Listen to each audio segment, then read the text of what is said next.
Regulasi ekspresi gen prokariot adalah mekanisme yang mengontrol kapan dan seberapa banyak gen diekspresikan dalam sel prokariotik. Regulasi ini terbagi menjadi dua, yakni regulasi gen positif dan regulasi gen negatif. Regulasi ekspresi gen pada sel bakteri utamanya dilakukan pada tahap inisiasi transkripsi. Aktivitas RNA polimerase pada sekuens promoter dapat dipengaruhi oleh protein regulator. Protein-protein ini dapat mengikat pada sekuens promoter sehingga mengaktifkan ataupun menghambat proses transkripsi. Pengikatan protein regulator akan mempengaruhi kemampuan RNA polimerase untuk mengenali dan berikatan dengan promoter. Regulasi gen negatif. Regulasi negatif adalah regulasi yang membuat laju ekspresi gen menurun. Regulasi ekspresi gen negatif dalam prokariotik dapat dibagi menjadi dua tipe utama, yaitu sistem yang dapat ditekan atau diinduksi.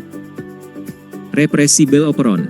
Regulasi ekspresi gen prokariot dengan sistem repressible operon dapat dilihat dari kemampuan E. coli mengatur metabolisme menyesuaikan lingkungannya. E. coli memiliki kelompok gen yang bekerja sama untuk menghasilkan enzim yang diperlukan dalam sintesis triptofan, dan dapat dikelompokkan dalam satu unit transkripsi yang disebut operon yang dikontrol oleh operator.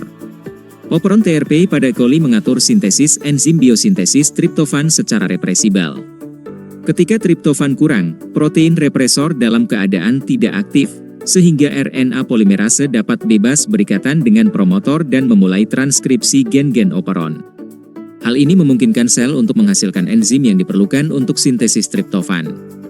Ketika triptofan tidak tersedia, represor tetap inaktif sehingga RNA polimerase dapat menyalin gen operon, TRP, TRPD, TRPC, TRPB, TRPA, menjadi mRNA, yang diterjemahkan menjadi enzim untuk menghasilkan triptofan.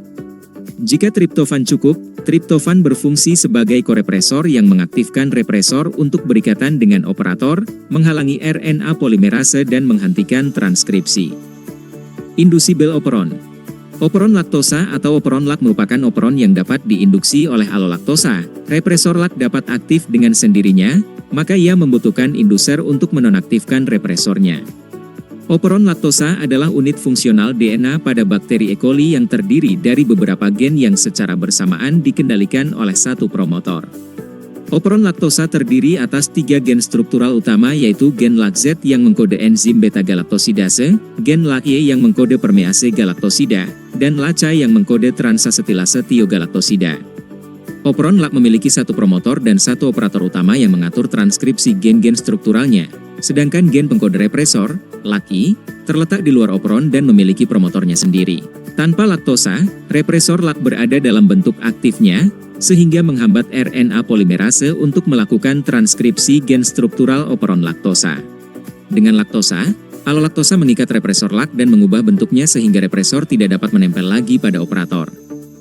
Tanpa represor yang terikat, operon LAC ditranskripsi menjadi mRNA untuk enzim yang digunakan sebagai metabolisme laktosa.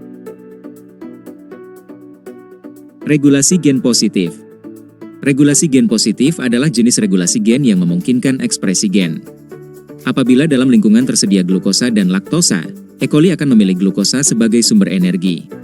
Ketika kadar glukosa rendah, E. coli akan mengakumulasi AMP siklik seperti CAMP sehingga kadar CAMP meningkat dan dapat mengaktifasi aktivator berupa CAP, katabolit aktivator protein. Setelah berikatan dengan CAMP, CAP menjadi aktif dan melekat ke situs pengikatan CAP yang terletak di hulu promotor LAC. Apabila kadar glukosa di lingkungan tinggi, kadar CAMP akan menurun dan CAP akan lepas dari operon. CAP yang tidak aktif membuat RNA polimerase yang berikatan dengan promoter akan menurun dan transkripsi operon LAC tidak berlangsung.